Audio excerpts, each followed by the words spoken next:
Ujumbe wangu kwako Rais Kagame, japokuwa wapo watu wengi ambao wanaelewa vifungo vya Biblia vinavyosema mtii wenye mamlaka, ningeweza kutimiza eneo hilo kwa kuheshimu andiko hilo kama ungekuwa wewe ni muungwana. Lakini kwa sababu umekuwa sio muungwana, siwezi nikatii andiko hilo kwamba nifike mahala nikuite mheshimiwa, ila nakuita Rais Kagame. Basi inatosha, kwa sababu rais, hata rais wa mpira ni rais. Kwa hiyo nakuita Rais Kagame. Nataka nikupe taarifa kwamba kumbuka mwaka 1980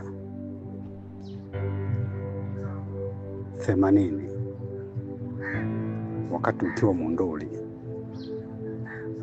ulipopelekwa na Museveni kusomea masomo yako ya kijeshi kwa maandalizi ya hilo mnaloliendeleza hapo la Hima Empire.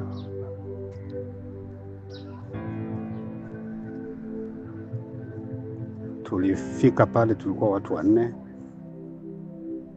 Yule uliyemwambia kwamba una kiu ya maji akaenda kukununulia yale machupa ya 4 ya maji ndio huyu anayeongea. Na kwa kawaida tukumeshasikia sauti yangu, na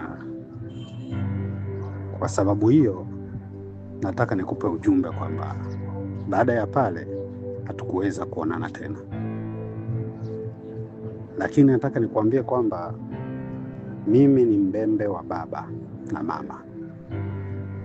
Sisi Bwana Kagame, kawaida yetu huwa hatuhitaji mafunzo ya kijeshi mpaka mtu aitwe general. Kwa mbembe huwa hakuna kanali wala hakuna brigadier. Kwa mbembe huwa hakuna meja. Sisi tukiwa 5 tukishika silaha, basi yule tunayeamua kuwa mkubwa kwa kundi letu hapo ndio anaitwa general. Ndio maana umati utitiri wa maimai wa Kibembe ndio walianzisha hiyo slogan ya watu wote kuitwa general. Na ujeneral wetu, wewe umesomea ujeneral wako ulionao, umeanzia mafunzo ya Tanzania, ukaenda Uingereza, ukaenda Cuba, baadaye ukaenda kumalizia CIA kwa kukupeleka Marekani. Ulivyotoka hapo umekuja baada ya kufanya mipango yako wa kumuua Rwigema, ukashika nchi kwa mikakati ya kaka yako Museveni. Sasa nataka nikuambie kitu kimoja, kwamba sisi kama nilivyokuambia kwamba huwa hatujifunzi koko tulikoenda. Sisi mafunzo yetu yanakuwa sehemu inaitwa Abengwa. Mafunzo yetu yanakuwa pale na Malamala. Mafunzo yetu yanakuwa sehemu inayoitwa Ichula. Tukizidi sana, mtu akizidi sana anaenda Wabora. Huyu aliyefika Wabora kule alikokuwa Laurent Kabila, huyo sasa akifika anaitwa Fred Marshall. Yaani kwa lugha nyingine nyewe mnaita ndio cheo cha mwisho cha ugeneral ambacho nyewe mnaita marshal. Lakini wewe kwa sababu ni Mwingereza, basi uelewe hivyo kwamba unaitwa Fred Marshall. Kwa hali hiyo nataka nikwambie kwamba sisi mitaa yote imetapaka majenerali, na majenerali hawa hatuhitaji kupewa hicho cheo na rais. Sisi huwa tunajiteua kama vile ulivyo general, ndivyo alivyo majenerali wetu walivyo, na tunawaheshimu hivyo hivyo kama watu wako wanavyokuheshimu.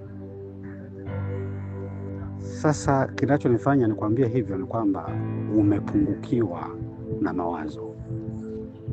Umeingia kwenye choo cha kike wanavyoita Waswahili. Uliza programu alizokuwa nazo Mobutu. Hao watu waliomtuma walifanya hayo hayo kwake, wakampa utukufu huo huo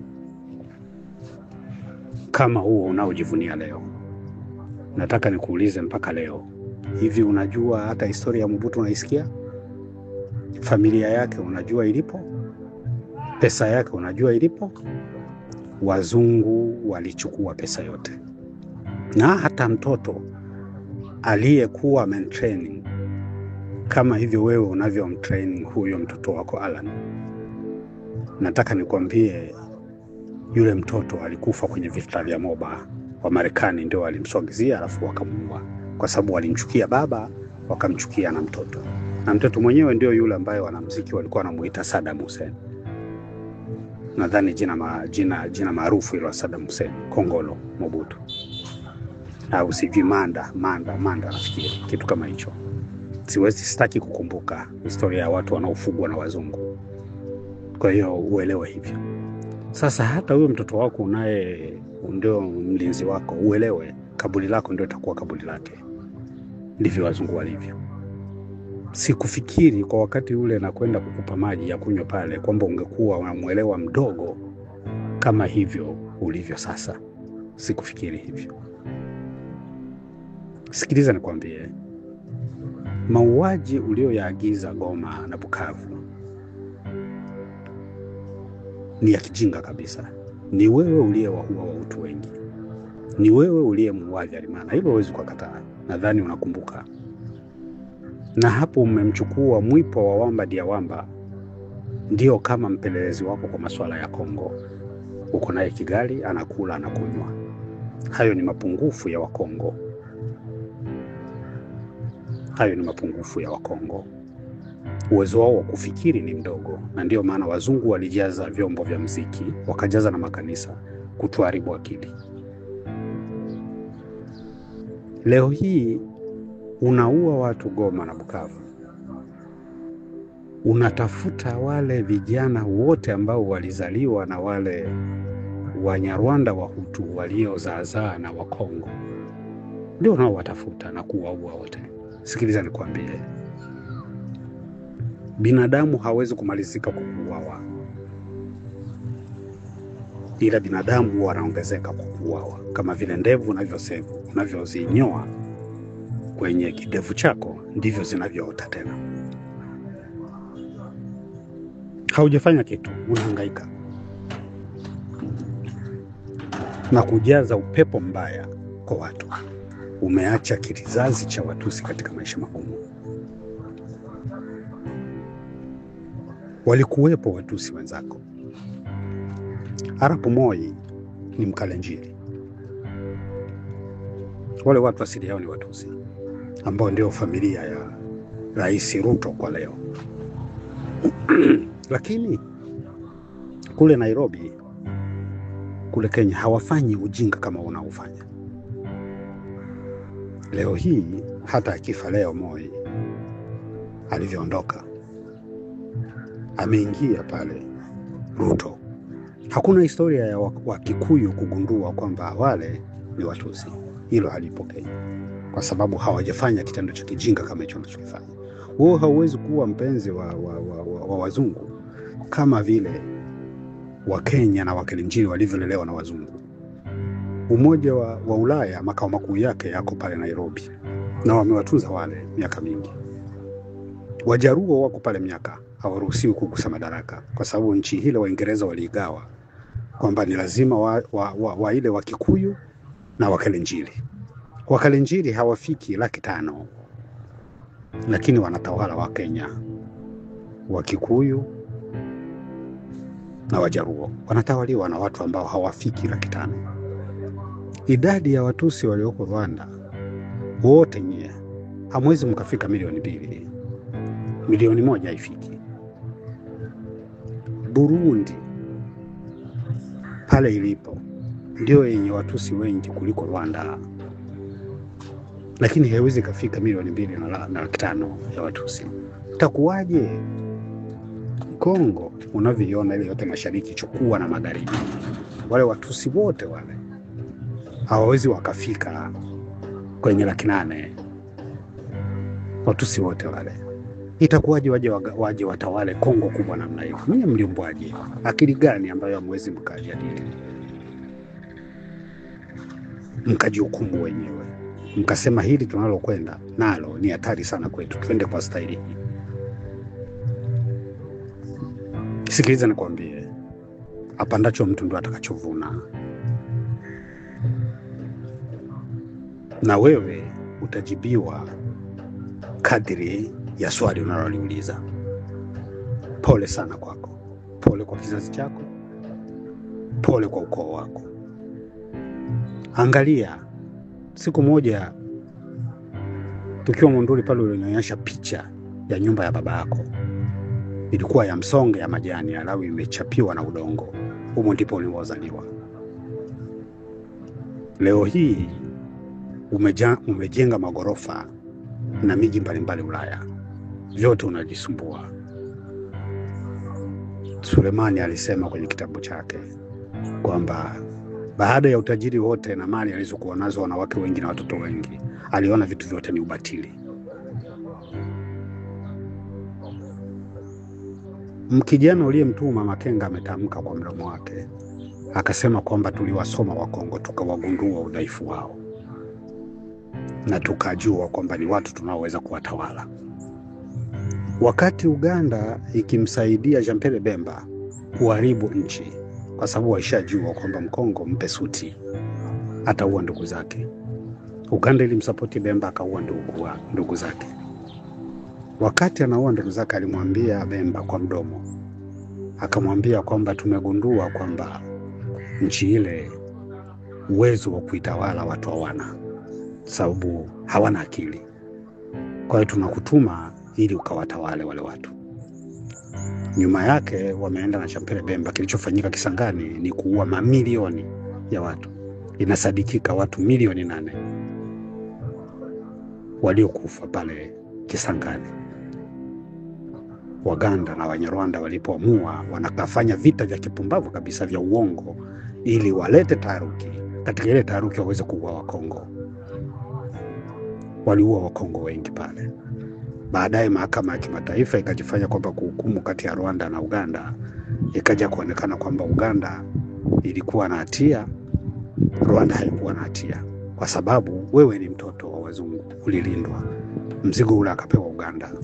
Alijufika Kisekedi naye kamsamehe Uganda. Sawa, hongereni sana, tunauawa, mnasameheana nyie. Hakuna ndugu yake na Kisekedi aliyekufa, hakuna shangazi yake aliyekufa.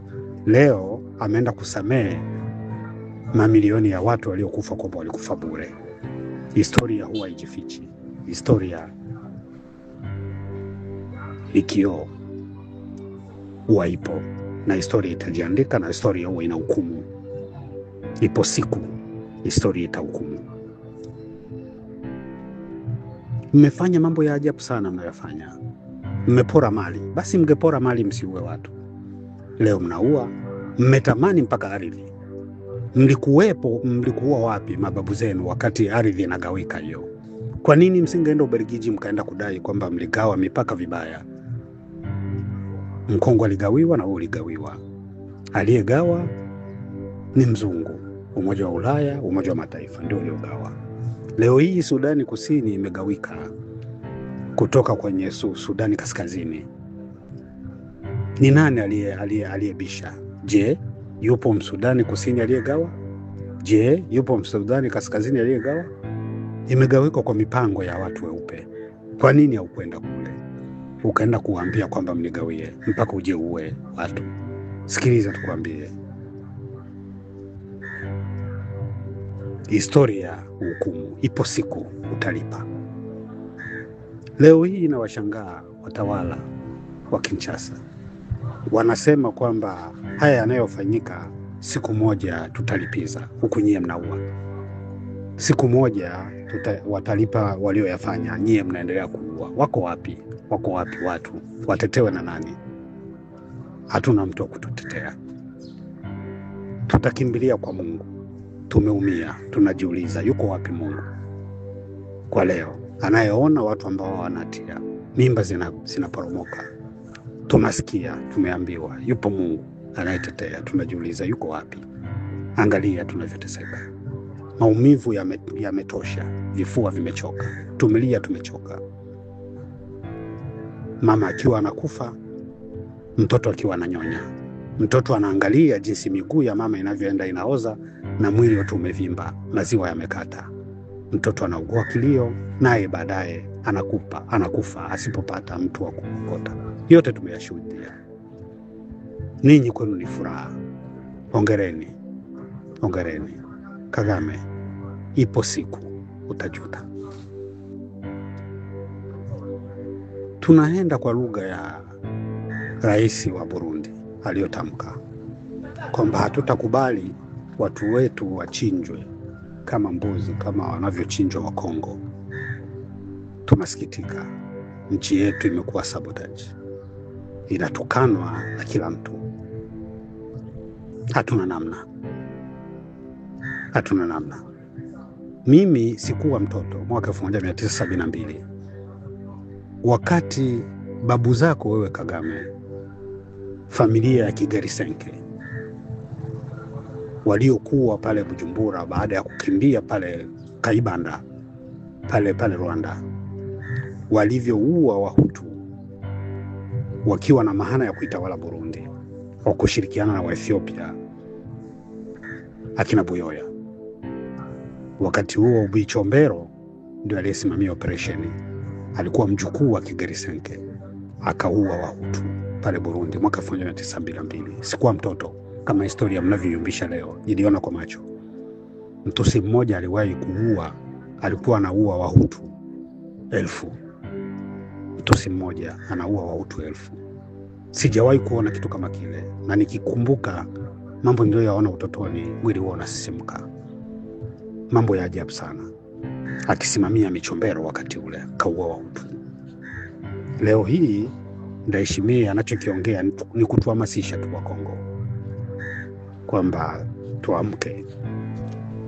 tuamke, tusichinjwe kama walivyochinjwa wao. Kwa lugha nyepesi ndio maana anatamka pale kwamba tusichinjwe, Warundi wasichinjwe kama vile wa Kongo wanavyochinjwa.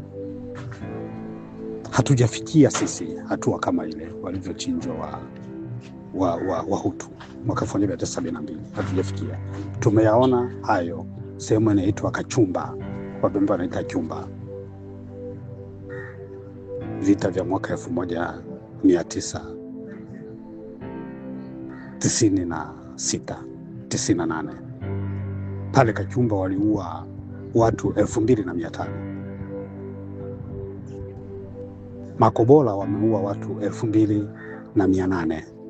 Japokuwa serikali kwa historia za kijinga kabisa wameweka watu 2500.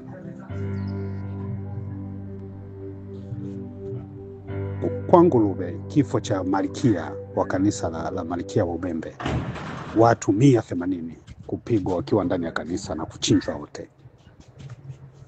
Mkela, watu 60 walioingizwa ndani ya nyumba wote na nyumba ikalipuliwa. Kichula, watu 270 waliopigwa risasi pale na kuuawa kinyonge. Hayo tumeyashuhudia. Hayatatoka kamwe kwenye akili zetu. Wakati mwingine najiuliza ni kwa nini tunateseka namna hii. Wako wapi mababu? Yuko wapi Mungu? Na kuja kupata jibu ni kwamba mtoto mpotevu huwa anadhibiwa. Tunapokaa tukasahau tulivyosali, tulivyoabudu zamani, tukaomba miungu yetu, tukasahau, tukafuata miungu ya kigeni. Tunafundishwa kusali kwamba Mungu wa Yakobo na Isaka na Danieli. Leo hii watoto wa Danieli na Isaka na Yakobo ndio hao wanaokuja kuwapa watu sipawa ya kutumaliza. Na huku tunakimbilia kwa Yakobo na Isaka tusaidie. Hata tusikiaje? Wazee wamekunja mikono, wamesema kwamba ninyi mliona hao ndio wa muhimu, acha sasa wawanyoshe. Siwezi kushangaa na hilo. Leo hii watu walioko Bukavu wanaita mzee ya Kutumba na Maimai pale kwenye bonde la Ruzizi, John mtusaidie. Maimai ya Kutumba wanawaambia kwamba mliwaita hao kwamba wajomba, ngoja wanyoshe. Kumbe kweli mtoto mkaidi wanapewa adhabu. Jinsi vile vile ya Kutumba anapowapa adhabu watu wa Bukavu, ndivyo na sisi asili na mababu zetu wanavyotuadhibu kwa kuwang'ang'ania wazungu. Na wazungu leo ndio wanaotuangamiza kupitia Kagame. Kagame, sikiliza, tutaadhibiwa. Ipo siku mababu zetu wataturudia na kutuonea huruma. Tarehe zimefika, sio mbali tena. Nimekukumbusha, angalia uso wangu nilivyokuangalia wakati nakuletea maji. Kama ungekuwa mtu muungwana ungeelewa kwamba hili ndio kabila la yule mtu aliyenipa maji ya kunywa. Ukaacha kufanya unachokifanya. Matokeo yake nilikupa maji na umeua wajukuu, umeua watoto, umeua mama zangu. Sawa, hongera. Hongera. Ila utajuta. Nimeamua nikwambie leo. Nilihangaika muda mrefu kumuuliza Budue anipe namba zako. Uzuri wa bahati, tarehe ya leo amekumbuka kunipa namba yako. Kumbuka leo ni tarehe 6 mwezi wa 4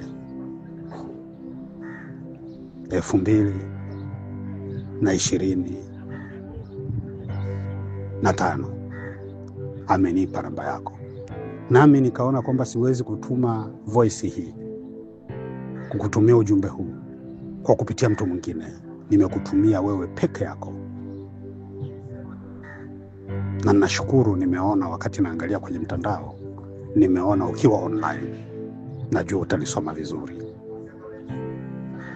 Sina haja ya kukuambia kwamba rudisha majeshi yako, au nikuambie kwamba uombe msamaha.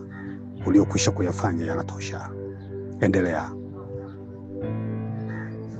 Soon nitakutumia tena ujumbe ukiwa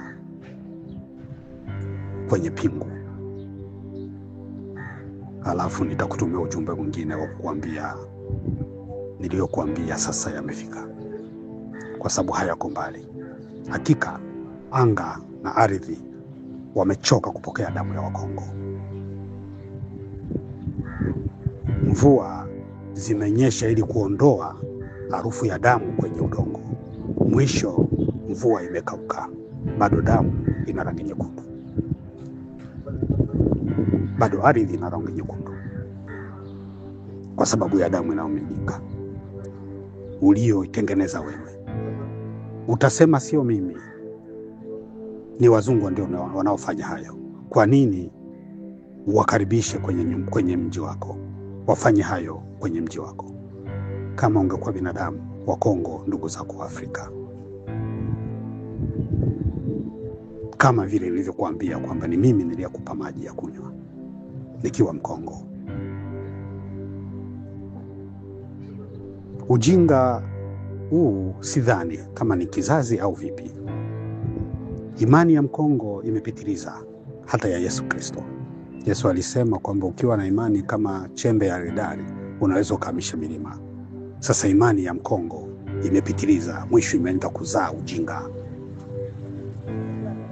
Mkongo ukimwambia kwamba kunywa sumu utaenda mbinguni, yuko tayari kunywa kwa sababu ya upumbavu. Hawezi kupekua maneno na kuyajaji. Ndio pale panapokuja ujinga. Watusi waliingia mashariki mchana peupe, na watu wengi waliokuwepo wakati bado wanaingia, kizazi hicho hakijapotea. Wengine bado wapo. Dokumenti zilizoandikwa na Wabelgiji kuomba kwamba kaeni na hao watu, amani ikipatikana tutawarudisha.